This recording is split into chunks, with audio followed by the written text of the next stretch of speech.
What if I told you there are towns in America that you will never find on Google Maps? No matter how hard you search. What if there are places where people once lived, but now every trace of them seems frozen in time, like a photograph that refuses to fade? Wow. And what if one of those towns is still out there, waiting for someone unlucky enough to stumble upon it? This isn't just another ghost story. Across the United States, there are forgotten towns wiped from history. Centralia in Pennsylvania still burns with underground fire. And Dudleytown in Connecticut is whispered about as cursed. But what happens when you discover a town that officially doesn't exist anywhere? No records, no maps, nothing but silent streets and shadows that don't belong. Tonight, I'll take you through the chilling story of how we found one of those places, a town that should not exist. Every broken streetlight, every abandoned home, every unanswered question will pull you deeper into its darkness. Stay until the end, because every detail will leave you questioning what is real, and what should never be found. And if you love true horror stories and want more of these bone-chilling mysteries, give this video a like, subscribe, and share it with someone who dares to watch. That's the only way I'll have the courage to keep bringing you more. When we first stepped into the town, it felt like we had crossed an invisible line into another world. The streets were unnaturally quiet, no cars, no voices, not even the sound of wind rustling through the trees. Yet the houses looked untouched, as if their owners had just walked out minutes earlier. Plates of food sat on a diner counter, covered in dust but still perfectly in place. A child's tricycle leaned against a porch rail. The paint faded, the metal rusted, but the rubber tires still carried the faint imprint of recent use. See that? It didn't make sense. And here's where it gets truly unsettling. One of my friends had brought along a small handheld camera. When we reviewed the footage later, we noticed faint movement in the windows, shadows passing by. What was that? Too tall and too quick to be reflections. A security camera on the edge of town, strangely still powered, recorded us entering, but never showed us leaving. Even though we did, that detail still haunts me. Investigators who stumbled across similar places have described strange biological traces, like fingerprints that don't match any human records, What exactly is it? or ash samples with chemical signatures that don't exist in normal soil. And yet, no official report ever acknowledges these findings, This can't be almost real. as if someone, or something, wants to keep this town off every map. Personally, standing there, I couldn't shake the feeling that the air itself was heavy, like it was watching us. Have you ever had that gut instinct that you shouldn't be somewhere? That was exactly how it felt. And the strangest part is, we weren't the first. I later found testimonies from hikers who swore they wandered into I don't know. a I've never seen neighborhood that anything wasn't like this. supposed to be there, in the middle of the woods, only to turn around and find nothing when they looked back. I know it sounds unbelievable, but that's what makes it terrifying, because if it happened to us, it could happen to anyone. And this was only the beginning. As night started to fall, the town began to change in ways we never could have prepared for. As we explored deeper, we started to notice something we couldn't explain. In one of the houses, I swore I saw a figure see standing by the upstairs window, tall, Not yet. motionless, almost like it was waiting. But when we rushed inside, the place was empty. The dust on the floor hadn't been disturbed in years. No footprints, no signs of anyone moving around. And yet, the camera we left running by the door later picked up faint whispers, muffled voices that didn't match ours, like a conversation happening just out of reach. I later found out we weren't the only ones to experience this. Back in the late 1980s, a delivery driver reported a nearly identical encounter. He claimed he heard children laughing inside an abandoned home, though investigators found no trace of anyone living there. What makes it even stranger is that his dashcam caught a flicker of light in the windows, shapes moving in patterns too deliberate to be random. The official report dismissed it as reflections. But if you've ever seen true reflections, you know they don't lean forward, watching. And here's the chilling part. Scientists who once examined clothing left behind in the town discovered organic residue, skin No cells and match. hair samples that Unknown. didn't match any DNA profiles in national databases. Unknown origin. That's not a rumor, that's documented. So, doesn't who, feel empty. or what, are these locals we feels kept so sensing? rare. For me, it felt less like we were discovering an abandoned town and more like we were intruding on something that didn't want us there. The silence wasn't emptiness, it was awareness. The walls seemed to hum. The shadows seemed thicker. and every corner felt like someone had just stepped out of sight. It was then I realized, we hadn't simply stumbled into a forgotten town. We had stepped into a place that remembered us, even if we couldn't remember it.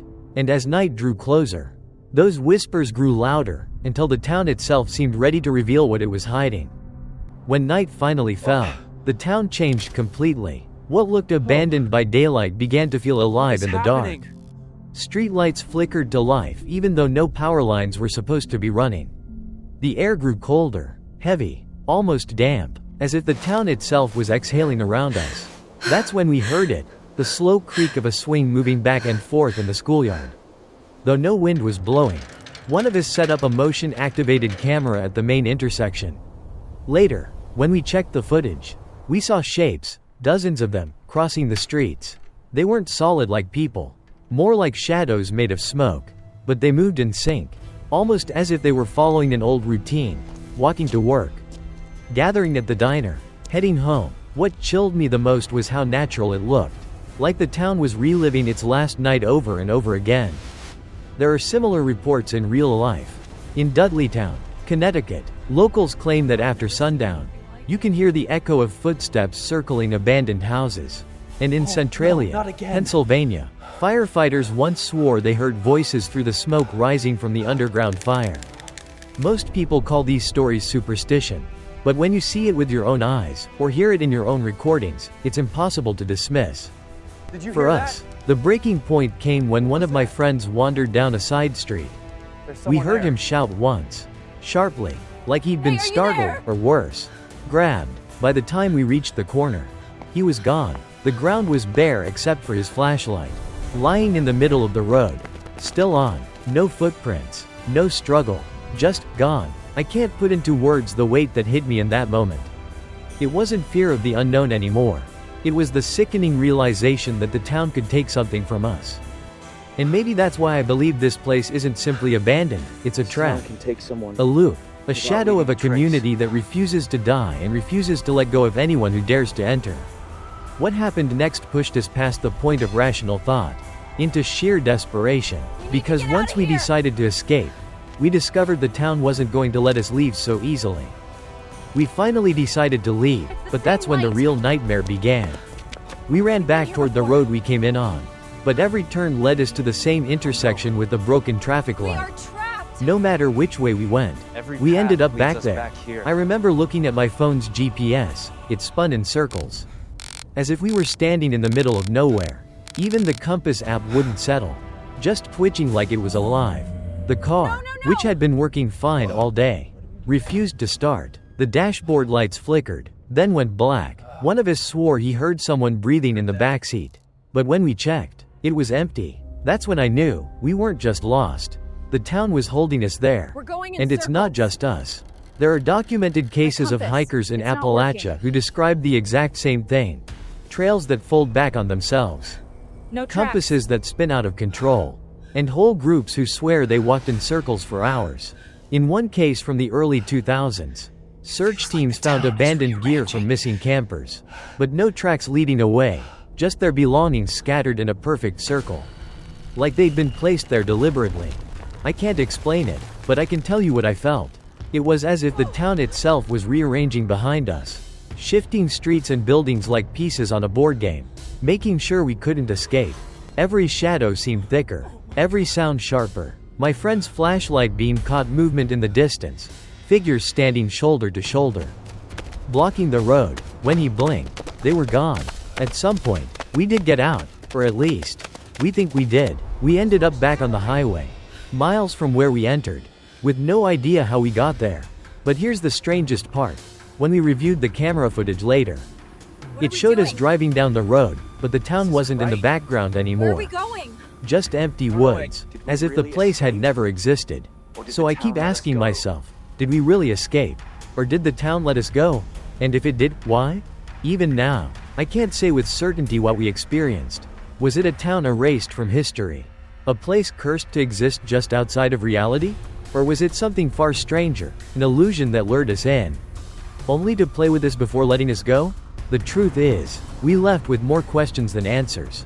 What haunts me most is not the shadows we saw, or even the missing friend we never found. It's the evidence that still lingers. The camera footage that shows us wandering in circles while we swear we were running straight. The audio recording of whispers. Layered voices that no one can explain. The biological samples we handed over to a friend in forensics that came back marked inconclusive. Non-human. Those details are harder to dismiss than the fear itself. And yet, there are countless other stories like ours.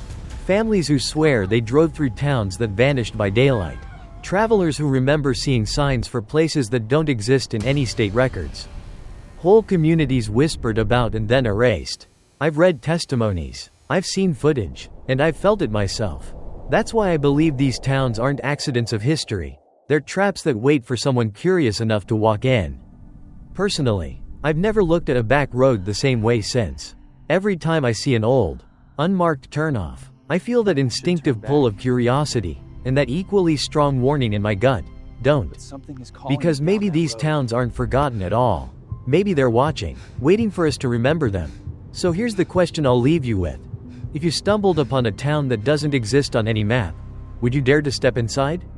Or would you turn around and wonder for the rest of your life what secrets were waiting just beyond that first streetlight?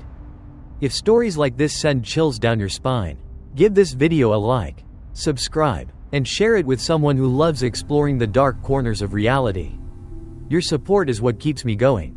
And trust me, you won't want to miss what's coming next.